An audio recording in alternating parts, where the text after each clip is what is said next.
Kathmandu has risen phoenix-like from the devastating earthquake in April 2015. It's a magical city in a most intriguing country. Join me for 10 days in Nepal.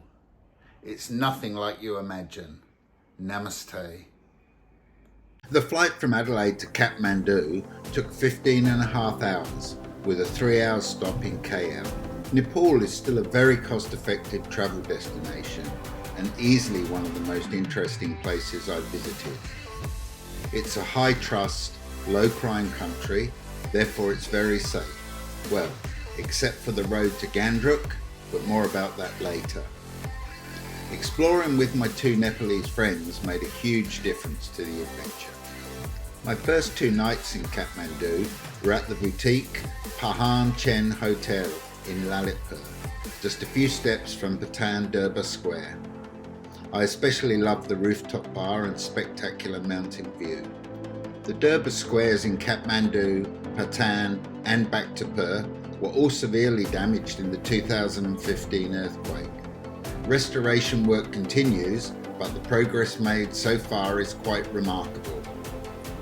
Entry to most religious sites is around 1,000 to 2,000 rupees for tourists, which is about $10 to $20 Australian.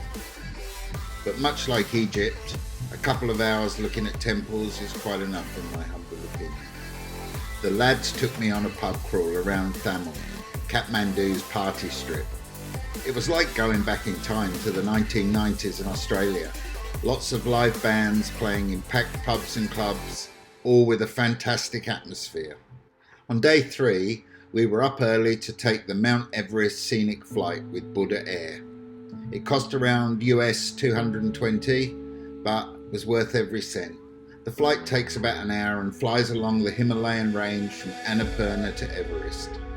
It was a truly unforgettable experience, with perfectly clear blue skies, definitely feeling blessed at the top of the world.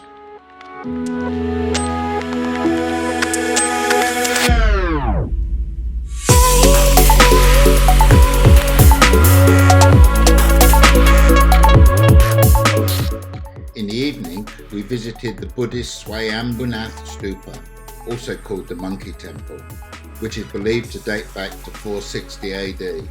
It offers fabulous city views of illuminated Kathmandu.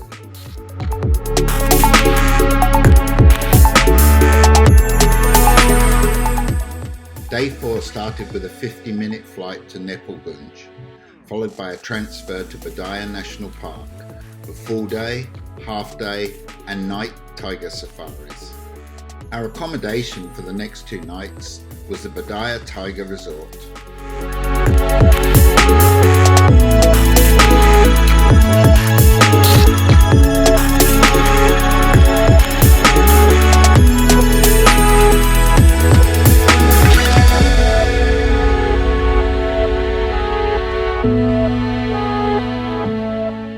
The safari was a real highlight for me. While Chitwan is probably more famous, Bardiya offers a better chance of seeing the big cats, according to my colleagues. From 121 tigers in 2010, more than 355 now call the forests of Nepal home. The leopards eluded me this time, but Nepal does have large populations of common, clouded and an estimated 300 to 400 snow leopards. An action-packed day 6 began with a 35-minute flight to Nepal's tourism capital, Pokhara, which is situated on the banks of the idyllic Lake Phua. After checking in to the excellent Abbas Pokhara Hotel, we headed up into the hills to the Buddhist World Peace Pagoda, Pandikot Shiva statue, and back down to the Shamir Bat Cave, allowing just enough time for a relaxing boat ride on Lake Phua.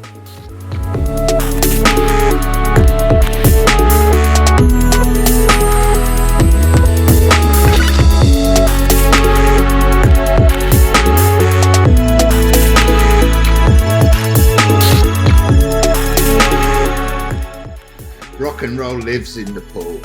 We hit the bars for live bands and some AC/DC at the Rolling Stones Club.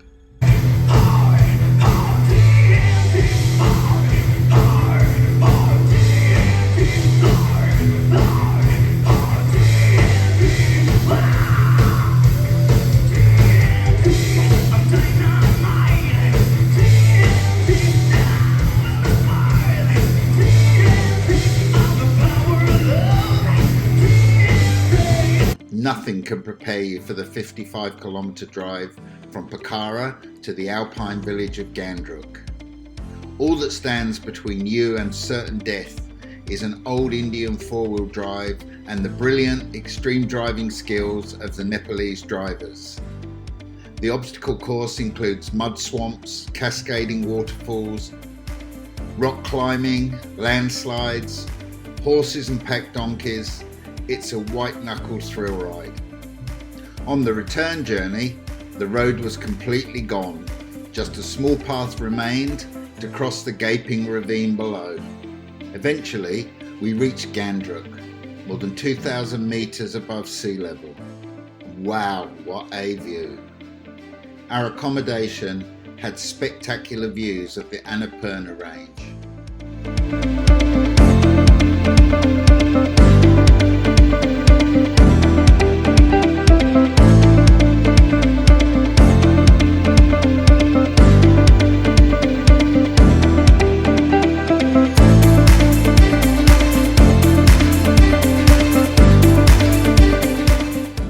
Nothing like a coffee shop with a view. We returned to Kathmandu for the last few days. The elegant square hotel in Lalitpur is fabulous, highly recommended. The Buddha stupa is massive and is said to contain the enlightened one's relics and remains. It's surrounded by shops, bars and restaurants, many with rooftop dining, which is very cool. I can't recommend a visit to the Royal Palace highly enough. I found it fascinating.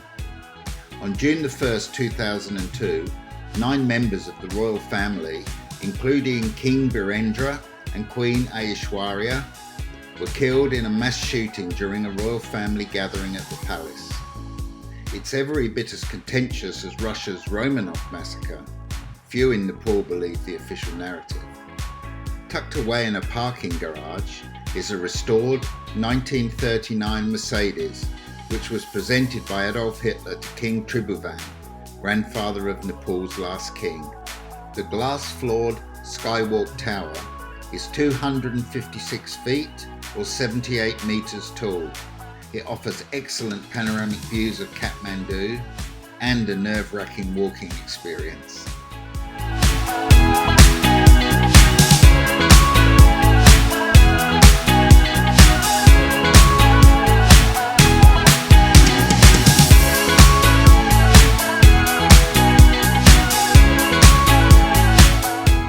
Day 10 included a visit to the zoo, the city of Bhaktapur, the suspension bridge over the Bagmati River, and its riverside crematorium.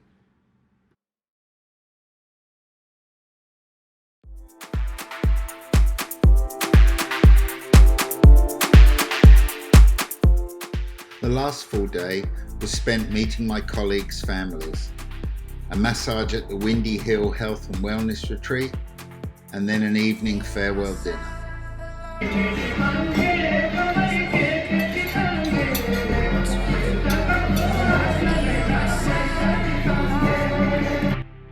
It was sad to say farewell to my friends and their wonderful home.